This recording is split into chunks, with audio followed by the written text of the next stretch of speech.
우리에게 주시는 하나님의 말씀 함께 보시겠습니다. 신약성경 사도행전 8장 26절서부터 31절까지 말씀입니다.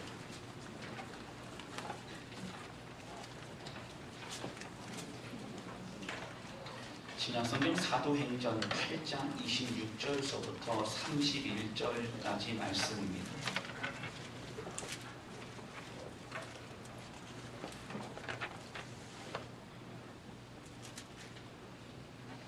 찾으신 줄로 알고 26절부터 31절까지 우리 함께 교독하도록 하겠습니다. 제가 먼저 읽겠습니다.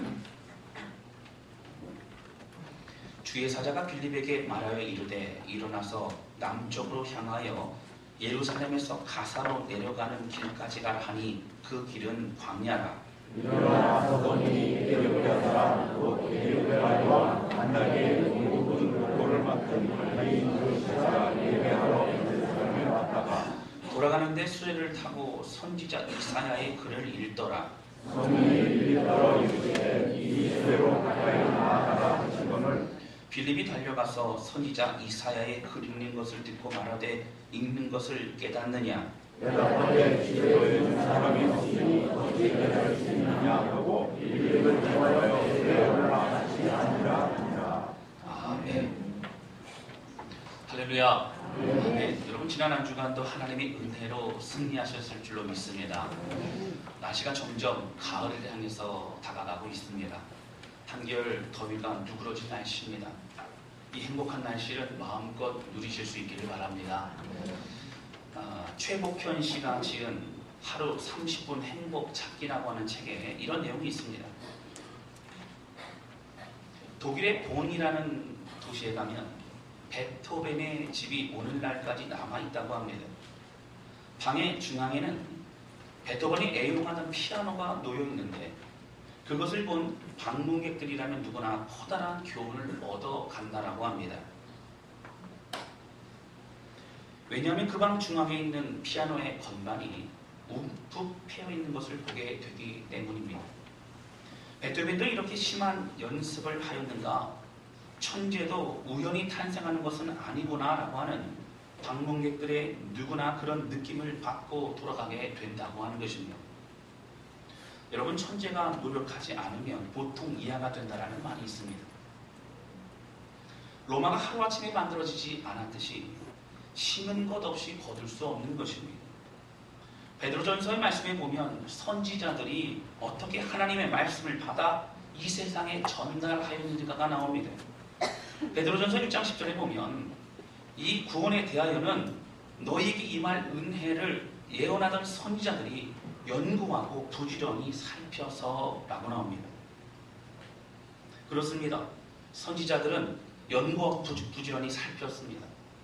동굴에 들어가 곡기도 끊고 깊은 묵상 속에서 하나님의 말씀을 받을 수도 있겠지만 또한 이 세상을 연구하고 부지런히 살피면서 이 시대에 맞는 하나님의 말씀이 무엇인가를 기도하며 살폈다고 하는 것입니다. 하나님께 귀하게 쓰임받는 사람들은 최선을 다해 노력을 한 성실가들이었습니다. 콩 심은 데 콩나고 팥 심은 데 뭐가 나죠? 예, 모르실까봐 팥 심은 데 팥이 납니다. 그리고 안 심은 데는요? 예, 안 납니다. 예. 우리는 많은 것을 심어야 합니다. 우리가 얼마나 많은 시간과 노력을 들이느냐에 따라서 우리의 목표를 얻게 되는데 좌우하게 됩니다. 하나님의 일도 그렇습니다. 노력은 하지 않고 기도만 한다면 모든 것이 이루어지지 않습니다.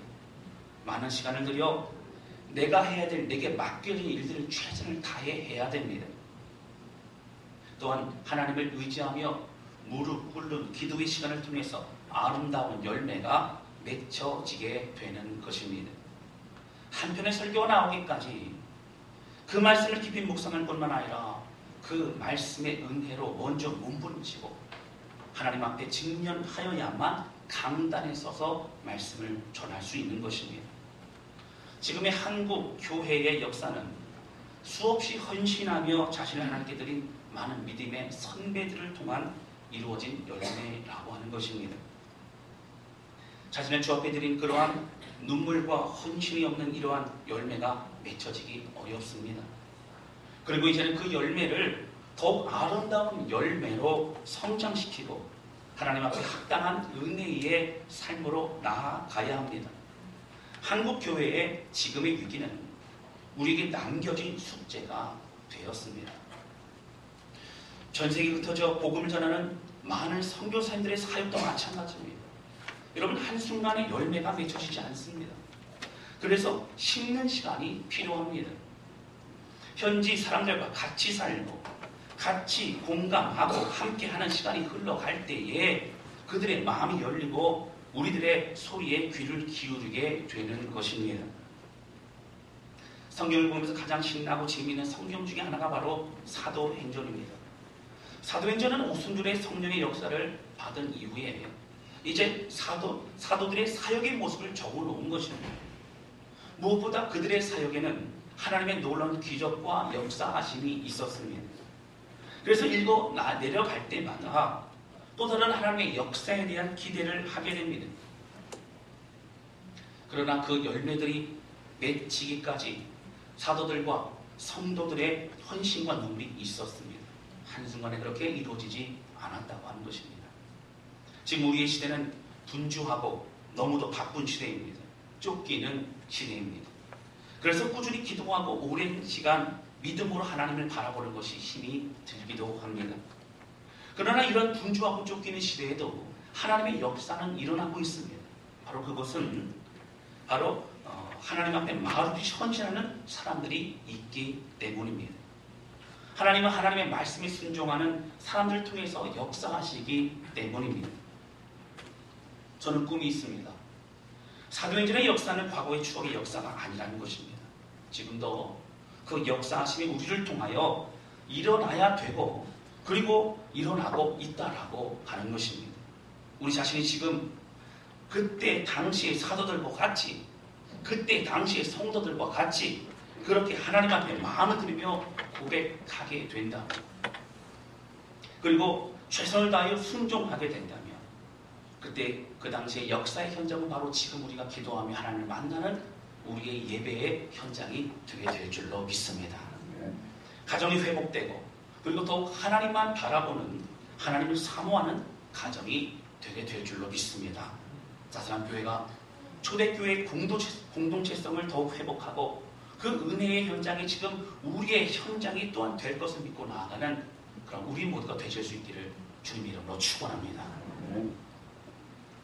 오늘 본문의 말씀은 오순절 성령의 뜨거운 은혜를 체험한 빌립이라는 사람이 성령님의 인도하심으로 이스라엘 땅으로 순례를 온 에디오피아의 높은 관직의 내시를 만나는 장면입니다. 빌립은 하나님의 말씀을 풀어주었고 그리고 그러면서 예수 그리스도의 복음을 그 내시에게 전해주었습니다. 여러분, 이 말씀을 통해서 하나님의 우리를 향한 열망을 다시 기억하고 회복했으면 좋겠습니다. 오늘 첫 번째 함께 나누기 원하는 것은요, 주님 앞에 순종함이 영혼을 살게 된다고 하는 것입니다. 오늘 본문에 빌립이라는 사람이 등장합니다. 당시의 배경은 오순절 성령의 사건이 일어난 이후에 제자들과 사람들이 복음을 담대히 전하러 나아가게 됩니다. 그런 가운데 여러분 잘 아시는 것처럼 베드로가 말씀을 전하고 3,000명이 죽게 들어오게 됩니다. 많은 일들이 있었죠. 그 가운데 스데반 집사가 돌에 맞아 죽는 그러한 순교의 장면이 나오게 됩니다.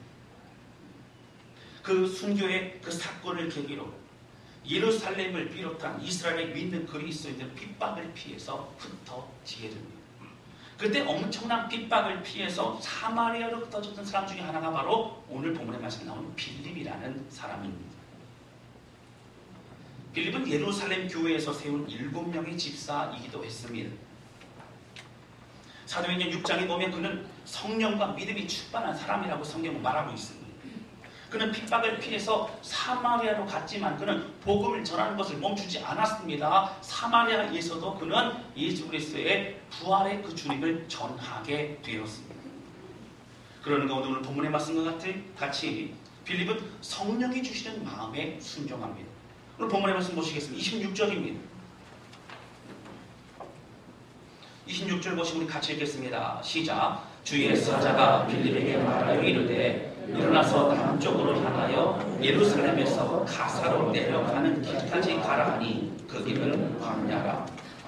여러분, 주님의 사자 성령께서 나타나셨습니다. 그럼 말씀하셨어요. 뭐라고 하냐면 너는 지금 남쪽으로 내려가라. 그곳에서 내가 가라는 곳으로 가게 되어 그곳으로 가라는 겁니다. 여러분 같이요 순종했던 그곳에서 에디오피아에서 왔다가 예루살렘에서 예배를 드리고 돌아가는 에디오피아의 높은 관직에 있는 내시를 만나게 됩니다. 그곳에 가보니 그 내시는 이제 수레에서 이사야서의 말씀을 읽고 있었습니다. 여러분 이 에디오피아의 내시는 굉장히 높은 관직에 있는 사람입니다. 에디오피아는 역사적으로 굉장히 힘을 가지고 있었던 강대국이었습니다. 우리가 성경에서 에디오피아에 대한 내용은요 솔로몬 왕 때로부터 거슬러 올라가 기억할 수 있습니다. 당시 솔로몬 왕이 여러분 전 세계에서요 그렇게 지혜가 많아서 많은 주변의 나라들이 와서 그 지혜를 배우기 위해서 찾아왔다라고 합니다. 그때 찾아왔던 사람 중에 하나가 바로 스바의 여왕이었습니다. 바로 이 스바 왕국이 에디오피아입니다. 그녀는 솔로몬의 놀라운 지혜를 경험하고 그가 준비해왔던 그 선물을 이제 드리고 가게 됩니다. 바로 그것을 열왕기상 10장 9절부터 10절까지 말씀해 보면 집에 가서 한번 찾아보시기 바랍니다. 거기에 보면 그 선물의 내용이 어떻게 되냐면 금 120달란트와 신이 많은 향품과 보석을 솔로몬 왕에게 드렸다라고 나옵니다. 엄청난 재물입니다. 여러분 당시에 작은 나라들은 보통 1년간 국가 예산과 맞먹는 그런 큰 재물이었을 것입니다. 그만큼 에디오피아, 그만큼 당시에 스바 왕국은 강대한 왕국이었습니다. 이 에디오피아는 대대로 여왕이 나라를 다스렸습니다. 여러분 이 에디오피아는 그래서 스바의 당시 여왕이다. 지금 본문에 나와 있는 여왕도 마찬가지로 그렇게 여왕이 다스리고 그래서 그들에게는 옆에다 도움을 줄 만한 남자 신하가 필요했습니다. 그 중에서 가장 높은 관직에 있었던 사람이 바로 오늘 본문의 말씀에 나오는 나라의 국보를 다스리는 내시였던 것입니다. 그 내시 그는 막강한 권력을 가진 사람이었습니다. 나라의 모든 국고를 관리하는 사람이었습니다. 이 사람이 여호와 하나님을 아는 신앙이었다라고 그렇게 얘기합니다. 왜냐하면 본문의 말씀 27절에 보시면 여호와 하나님을 아는 신앙, 그래서 예배하러 예루살렘에 왔었다라고 성경 우리가 말하고 있습니다. 바로 이 부분을 성경학자들은 솔로몬 왕 때 그때 찾아와서 말씀을 들었던 스바 여왕이 그로부터 인하여서 이제 그 이후에 에디오피아의 복음이 전해졌을 것이다 그렇게 설명하기도 합니다. 어쨌든 스바 여왕이 다녀간 이후에 여호와 하나님에 대한 신앙은 에디오피아 사람들에게 전달되게 됩니다. 어쨌든 에디오피아의 내시는 예루살렘에서 예배를 드리고 돌아가는 길이었습니다. 그러나 이사야서의 말씀을 읽고 있었지만 도무지 그 뜻을 알지를 못했습니다. 힘들어했습니다. 그때 성령님의 인도하심을 받고 그곳을 갔던 빌립이라는 사람이 이제 그 수레까지 그 마차에까지 다가가라고 하나님 말씀하셨고 다가갑니다. 그리고 그때 읽었던 말씀이 이사야서 53장 7절부터 8절까지의 말씀이었고 오늘 본문에서 나옵니다. 여러분 오늘 본문에 32절과 33절 말씀을 보시겠습니다. 사도행전 8장 32절 33절입니다. 우리 큰 소리로 같이 읽겠습니다. 시작. 읽는 성경 구절은 이것이니 일렀으되 그가 2살짜리에게로 가는 양과 같이 끌려갔고 털 깎는 자 앞에 있는 어린 양같이 조용함같이 그의 입을 열지 아니하였도다. 그가 굴욕을 당했을 때 공정한 재판도 받지 못하였으니 누가 그의 세대를 말하기로 그의 생명이 땅에서 빼앗기미로다 하였거늘. 아멘. 여러분 빌립비에 보니까 이 구절을 읽고 있는 거예요. 여러분 당시에 사실은 이스라엘 백성들은 성경을 이렇게 눈으로 보지 않았습니다. 입으로 소리내어서 그렇게 읽었죠. 그것을 따라서 했던 에디오피아 내시도 그렇게 소리내어서 읽었던 것 같습니다. 그 내용을 들었던 이 빌립은 그 내용을 이제 마차에 올라서 함께 설명해주고 풀어주게 됩니다. 여러분 여기 나오는 32절과 33절의 말씀은 하나님께서 이사야 선지자를 통해서 이 땅에 오셔서 십자가를 짊어지실 구원의 예수님에 대해서 나와 있는 설명하신 예언의 말씀이라고 하는 거예요. 어린 양이 되어서 질고를 지시고 그리고 죽으심으로 구원하시는 놀라운 그 장면을 설명하고 있는 모습이라고 하는 것입니다. 그 대신에 빌립에게 도무지 이것을 무슨 말인지 모른다라고 얘기합니다. 그리고 그 말씀이 바로 예수님을 가리키는 말씀임을 그는 설명합니다. 그것이 바로 오늘 본문 말씀 34절과 35절에 나옵니다. 그리고 36절에는 이 예수님에 관한 복음을 듣고 그 내시는 예수님을 영접합니다. 그리고 그 자리에서 그는 바로 내가 침례를 받겠노라고 그렇게 얘기합니다. 그리고 그는 침례를 받습니다. 그런데 여기 39절 말씀 보시겠습니다. 우리 39절 같이 읽겠습니다. 시작. 둘이 물에서 나올 때 주의 영이 빌립을 이끌어간지라 내시는 기쁨의 길을 가므로 그를 다시 보지 못한다. 아멘. 여러분 39절 말씀에 보면요. 내시가 어떻게 했다고요? 기쁘게 길을 걸어가니라. 여러분 이제 바뀌었습니다. 내시의 인생은요. 기쁨의 인생이 되었고 생명의 인생이 되었고 구원의 인생이 됐다고 하는 것입니다. 사랑하는 성도 여러분, 오늘 빌립은 하나님이 주시는 성령께서 주시는 그 마음에 순종했습니다. 그래서 움직여 갔더니 말씀의 해석과 복음이 필요했던 오늘 에디오피아의 내시를 만났습니다. 그리고 그의 인생이 바뀌어졌습니다. 그의 삶이 바뀌어졌습니다. 여러분 그런데 오늘 본문의 말씀이 사실 이 사건이 있기 전에 8장의 앞쪽에 보면 빌립이 사마리아에서 놀라운 능력을 베푸고 있는 것을 볼 수 있습니다. 여러분 8장 5절서부터 말씀 보시겠습니다.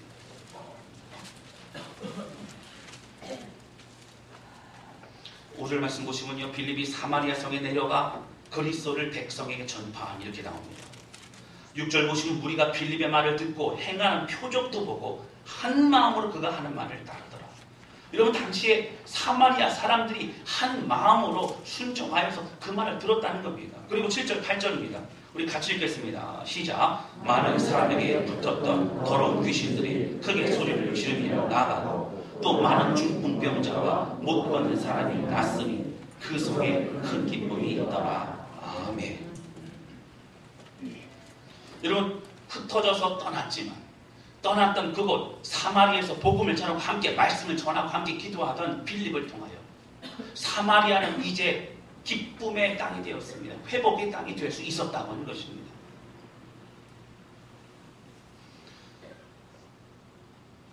여러분 26절에 성령이 주는 마음이 있을 때에 그는 순종해서 움직였습니다. 여러분 사실 기쁨의 땅이 있었던 여러분 사마리아에서 있었으면 그는 인정받을 수 있었습니다. 여러분 그는요 계속해서 말씀을 전하고 그들의 삶에 변화를 줄 수 있었습니다. 한 마음으로 말씀을 들었다는 얘기는 어림이 없었다는 얘기예요. 계속적으로 말씀을 전하고 기적이 계속적으로 일어났다는 얘기입니다. 그러나 26절 보시면 하나님이 그 마음 가운데 순종하여서 그는 움직였습니다. 그것도 자기가 피해서 왔던 예루살렘 근처에 있는 그 길로 그는 나아가게 되었습니다. 놀라운 역사가 일어나고 기쁨을 주었고 인정받는 그것을 뒤로하고 성령 하나님이 주신 말씀의 순종의 발걸음으로 빌립은 화답을 했다고 하는 것입니다. 오늘 하나님은 내가 있는 곳이 기쁨이 있다 할지라도 오늘 우리의 삶에 만족이 있다 할지라도 오늘 지금도 복음을 몰라서 우리를 기다리는 영혼들이 있는 곳으로 우리를 부르시는 것을 여러분 믿으시기를 주님의 이름으로 축원합니다. 빌립이 자신이 기쁨을 주고 기적이 계속 일어나서 행복한 시간을 보내고 있는 사마리아에서 여러분 그대로 있었다면 평생 에디오피아의 내시는 여호와 하나님을 믿는다고 하였지만 예수를 모르기 때문에 그는 구원받지 못하는 인생이었을 것입니다. 그리고 그는 천국의 소망을 가질 수 없는 사람이었을 것입니다. 그는 구원의 삶을 누릴 수 없었을 것입니다. 이런 복음을 들은 내시를 통해서 에디오피아는 복음이 조금씩 전파되게 됩니다. 그리고 시간이 흘러간 이후에요. 이제 여러분 잘 아시는 마탄이라고 하는 사도가 에디오피아에 들어가서 복음을 전하고요. 그리고 마지막에 칼에 찔림을 받아서 그곳에서 순교하게 됩니다. 하나님은 그곳에서 복음을 전하고 수고한 그들을 통하여 에디오피아 땅이 변화되게 됩니다. 여러분 에디오피아의 역사를 보게 되어지면 전 국민이 복음을 믿고 그리고 기독교 나라가 되어졌습니다. 주변국이었던 북수단, 이집트, 소말리아, 에리트리아 등의 모두 이슬람 국가로 개종할 그때에도 굳건하게 복음을 지키고 있었던 나라가 에티오피아였습니다. 그래서 에티오피아 남부 지역인 케냐로부터의 교회의 어떤 그 이슬람으로부터의 세력부터의 방패 역할을 감당했습니다. 이슬람의 전파를 굳건하게 막았던 나라가 에티오피아였습니다. 그러나 현대사에 들어오면서 지금은 이슬람의 세력이 급속도로 커지고 있습니다. 그럼에도 불구하고 아프리카에서 가장 많은 기독교인들이 지금도 기도하며 예배를 드리고 있는 곳이 에티오피아라고 하는 것입니다. 바로 이것이 오늘 빌립의 순종을 통하여 이루어진 것입니다. 우리의 예배와 그 기쁨으로 우리 가운데 주신 만족으로 끝나서는 안 됩니다. 지금도 우리를 기다리는 사람들이 있습니다. 오늘 본문의 말씀이 여러분 가장 중요한 말씀이 있습니다. 오늘 본문의 말씀 여러분 30절과 31절 말씀 보시겠습니다. 30절입니다.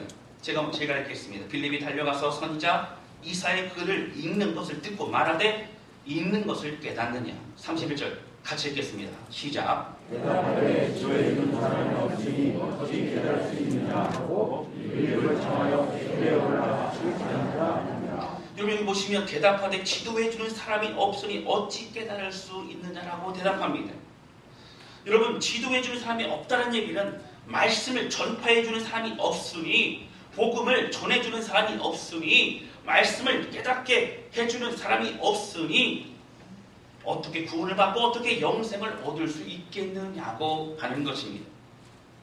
오늘도 우리를 기다리는 많은 사람들이 있습니다.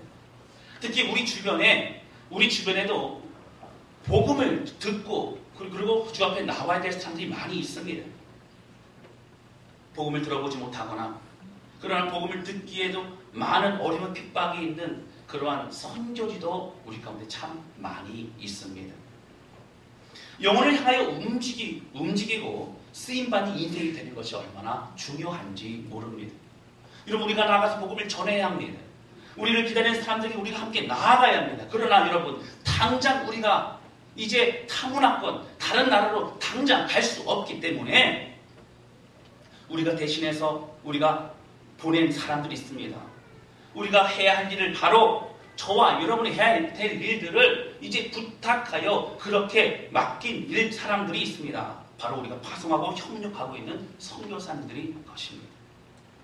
여러분 중국에는요 14억의 인구 중에서 여러분 55개의 소수 민족들이 있습니다.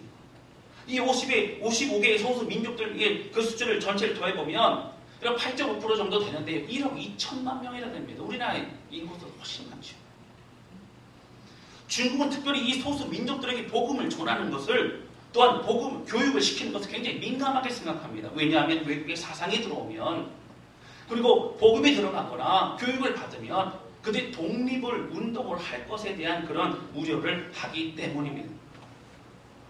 그 많은 소수 민족들이 다양한 모든 민족들이 제일 많이 모여있는 지역이 바로 왕 제임스 선교사님이 살고 있는 윈난성의 곤명이라는 훈명이라는 곳입니다. 그래서 그곳에서 그들을 위해서 신앙교육을 하고 지역으로 흩어져서 복음을 전하게 하고 있는 것입니다. 사랑하는 성도 여러분, 위로가 필요한 자에게 쓰임을 받는 인생 되시기를 주님의 이름으로 축원합니다. 그리고 복음이 필요한 자에게 쓰임받는 인생 되시기를 주님의 이름으로 축원합니다. 복음이 필요하고 격려와 사랑이 필요한 사람들에게 다가가 쓰임받는 인생이 되시기를 바랍니다. 여러분 우리가 선교사만 파송하고 끝나는 것이 아니라 함께 사역해야 됩니다. 함께 기도해야 됩니다. 함께 눈물을 흘리고 함께 마음을 합하여야 된다고 하는 것입니다. 하나님의 이끌림을 따라 그 주시는 마음에 순종하여서 살아가는 인생이 되시기를 바랍니다. 예수님도 치유와 구원이 필요한 한 영혼을 위해서 움직였습니다. 여러분 잘 아시는 것처럼 사마리아에 수가성 여인이 있습니다. 여러분 사마리아 수가성 여인은요 참으로 외롭고 힘들었던 여인이었습니다. 마을 사람들 손가락질을 받고 그런 사람들이 있는 그 시간대에 나올 수 없었습니다. 예수님은 한 영혼을 위해서 한낮에 가장 뜨거운 그 시간에 찾아가 그 마음을 치료해 주셨고 구원으로 인도해 주셨습니다. 예수님에게는 그 영혼이 소중한 영혼이었습니다. 38년의 병자가 있었습니다. 여러분 잘 아시는 것처럼 베데스다 연못가에 있었습니다. 근물이 동할 때에 빨리 그곳에 들어가면 나는 병이 나을 것이라는 그런 신념을 가지고 기다리고 있었습니다. 그러나 먼저 들어간 사람들 때문에 그는 계속적으로 그곳에 머물러 있었습니다. 예수님 그를 찾아가셨고 그의 병이 오랜 줄 아셨습니다. 그리고 다가가셨습니다. 그리고 치료해 주셨습니다. 예수님의 치유와 구원을 일일이 다 말할 수 없을 정도로 사실 주님의 영혼을 향한 그 마음과 그 삶은 여러분 성경에 엄청난 많은 사건들로 존재하고 있습니다. 여러분 저는 성도들이 부자가 돼서 더 많은 하나님의 삶을 감당해 달라고 그렇게 기도한 적이 있습니다. 지금은 아니고요. 10년이 좀 넘은 것 같습니다. 지금은 아닙니다. 지금. 여러분 재정이 많고 집안에 돈이 많다고 하나님을 더 많이 섬기고 열심히 하는 것은 아니더라고 하는 것입니다. 하나님의 감동이 있어야 합니다. 하나님 앞에 순종하는 결단이 있어야 한다고 하는 것입니다. 사랑하는 성도 여러분, 하나님의 영혼을 향한 열망이 있고 눈물이 있고 무릎 꿇음이 있으면 하나님이 재정도 부어주십니다. 할렐루야. 여러분 그 일을 감당하게 하시는 힘도 능력도 허락하신 줄로 믿습니다. 여러분 그래서 돈이 없어 하나님 일을 못한다는 것은 여러분 사실 거짓말입니다. 마음이 없기 때문입니다. 믿음이 없기 때문입니다. 여러분 우리를 책임지는 하나님을 신뢰하지 못하기 때문입니다. 제가 오래전에 언제 기억이 나지 않습니다. 만나교회의 김병상 목사님의 설교를 들은 것 같습니다. 그때 듣다가 제가 은혜를 받았어요. 근데 그 설교 내용 중에 중요한 것이 무엇이냐면 한샘치자는 거예요. 한샘치자. 그때 구제인가 선교인가에 관해서 그렇게 헌금을 같이 기도하면서 모을 때였습니다. 한샘치고 헌금하자는 거예요. 가족끼리 외식할 것을 2번 할 것을 1번 하고 외식한 것으로 한샘치자는 겁니다. 할렐루야. 반응이 별로 없으신 것 같아서. 네. 그럼 연인들이 데이트할 때에 영화 보러 갈 것을 한샘치자는 거예요. 그럼 영화 안 봐도 그 시간은 행복합니다. 할렐루야. 예. 그래서 그것을 가지고 동참하자는 것입니다. 여러분 그랬더니 놀라운 역사가 일어났대요. 어떤 사람은요 자기의 생일을 한샘 쳤다는 겁니다. 할렐루야. 칠순도 한샘 치고 팔순도 한샘 치고 결혼 기념일도 한샘 치고 그리고 계속 한샘 치고 감사와 기쁨을 하나님께 드리는 놀라운 역사들이 이어졌다고 하는 거예요. 할렐루야. 한샘 쳤다는 것은 안 했다는 게 아니고 하긴 했다는 겁니다. 하긴 했다는 거예요. 여러분 우리가 2주 후면요 우리 교회에서 선교 바자회가 있습니다.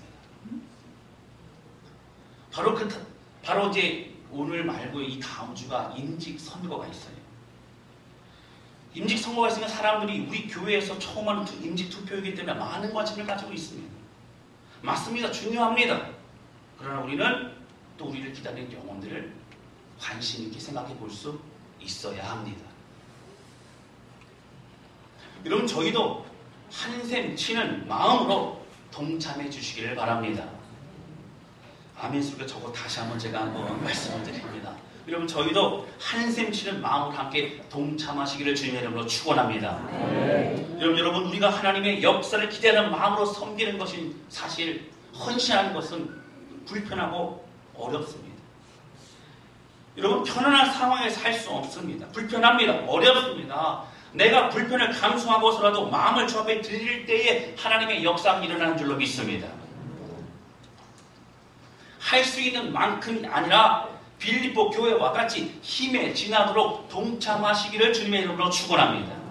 여러분 이번에 우리가 동참하는 이 바자회를 통해서 중국의 쿤밍 지역에 있는 새로 건축된 교회 옆에 사람들이 와서 교육도 받고 그리고 함께 머물면서 예배도 드릴 수 있는 그런 숙소와 식당을 지을 수 있는 그런 재정을 준비하려고 합니다. 아마 왕 선교사님의 선교 보고를 들으신 분들은 아마 이해를 하실 것입니다. 여러분 외식을 가려고 할 때 불편함이 있다면 여러분 불편함이 있음에도 불구하고 순종한다면 자녀들에게 그 마음을 함께 나누어 주시고 설득해 주시기를 바랍니다. 여러분 그렇다고 금식하라는 말씀은 아닙니다. 너무 가혹하죠. 집에서 간단하게 드시면 됩니다. 사랑하는 성도 여러분, 헌신은 불편한 것입니다. 헌신은 어려운 것입니다. 우리는 단지 선교 바자회에 동참을 하지만 우리보다 정말 엄청난 불편을 감수하신 분이 있다고 하는 것입니다. 바로 그분은 예수 그리스도이십니다. 하늘 보좌 버리고 이 땅에 오셨습니다. 그래서 모든 이 땅의 고통을 다 겪으셨습니다. 그래서 우리를 이해하십니다. 그리고 십자가에서 생명을 우리에게 허락해 주셨습니다. 조금 불편한 것이 아니라 죽으시기까지 우리를 위해서 모든 것을 감당하셨습니다. 이제 우리도 아직 예수를 믿지 않는 사람들 생각하며 불편을 감수하고 함께 헌신하는 자살한 교회 모든 성도들 되실 수 있기를 주님의 이름으로 축원합니다. 여러분 다다음 주 선교 바자회 하는 날이요. 여러분 마음이 있으신 분들은 봉투에 목적 헌금으로 선교를 위해서 또는 중국 건축을 위해서 이런 마음을 함께 동참해 주시며 그 모든 헌금을 함께 모아서 전적으로 중국에 건축하는 곳으로 보내게 됩니다. 여러분 자매회에서 물건도 많이 준비해 주시기 바랍니다. 전도용으로 선물용으로 많이 구입해 동참해 주시기를 바랍니다. 집에 갈 때 무거워서 가져가지 못하신 분들은 배달해 드리겠습니다. 우리의 마음이 영혼을 사랑하는 마음으로 기도하며 여러분 함께 기도하고 동참할 때에 오늘 빌립이 성령이 주신 마음으로 순종하여서 에디오피아의 내시와 에디오피아의 그 나라의 국가가 주 앞에 돌아올 수 있었던 놀라운 역사가 일어났던 거죠. 오늘 우리 헌신과 순종이 귀하게 영혼들을 살리는 일에 쓰임받게 될 줄로 믿습니다. 함께 기도하며 동참해 주시길 바랍니다. 그리고 함께 중국 땅을 위해서도 기도해 주시기를 바랍니다. 여러분 선교가 정말 중요한 것은요. 그들의 영혼이 살고 죽는 문제이기 때문에 그렇습니다. 선교 바자에 동참해 주시고 함께 쿤밍 지역을 위해 기도해 주시고 우리의 헌신으로 수많은 영혼들이 주님을 만나 주에 돌아와 예배드릴 수 있도록 마음 드리는 우리 모두가 되실 수 있기를 주님의 이름으로 축원합니다. 이 모든 일들을 위해서 함께 기도하면서 마음을 드리며 나아갈 수 있기를 바랍니다. 이 시간 우리 함께 찬양 주 앞에 드리도록 하겠습니다.